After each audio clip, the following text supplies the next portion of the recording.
Hi friends, welcome back. In this video, we are going to see how to generate client certificates. So client access using root certificate authorization. This client certificate is without any intermediate certificate. I'm not going to show this. It will be covered as part of intermediate certificate authorization. So let me go back to server cert files to root directory. So I'm already in that directory.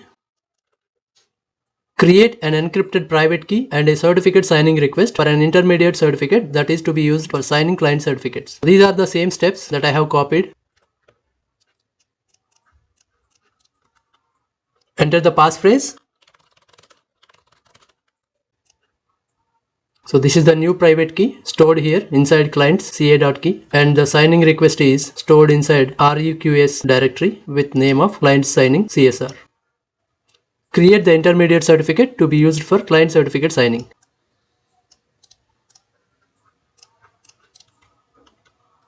Enter the password of the private key that we set in the previous commands.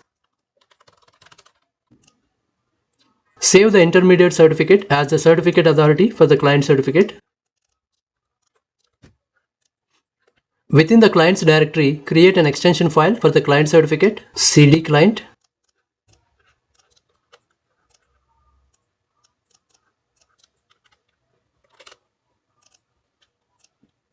Create a private key for the client certificate.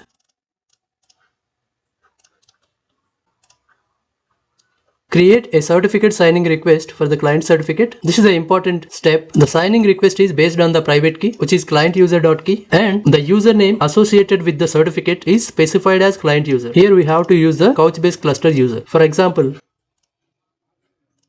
I have a user named cert_user, which is having backup restore role, read-only role, and XDCR admin role. So I have modified my command like this. We can also update these other parameters, but my primary focus is the cluster user. Create the client certificate. Enter the passphrase. It is stored inside issued directory. So this creates the client certificate client_user.pem based on the signing request. Since ca.key is encrypted, a prompt appears for the password that we have already entered. The certificate is saved in issued folder. So let's validate the client certificate.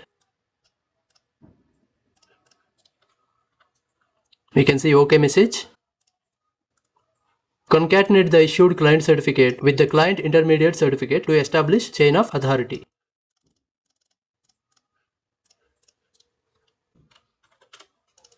So this is the client certificate. So the result of concatenation client_user.pem is the completed client certificate. We can use the client and server certificates for secure XDCR. We can refer these steps if we generated the client certificates using root and node certificate. In our case, we have generated the client certificates using root, intermediate, and node certificates. So we should be following these. This is the cluster root certificate which we generated while generating the certificates for our cluster, which is there inside the root folder, and our client certificate is inside clients directory with the name client_user.pem, and the client private key is stored inside private directory with the name client_user.key. So for easy understanding, I will create a directory with the name client certs and copy the client certificate and the client private key.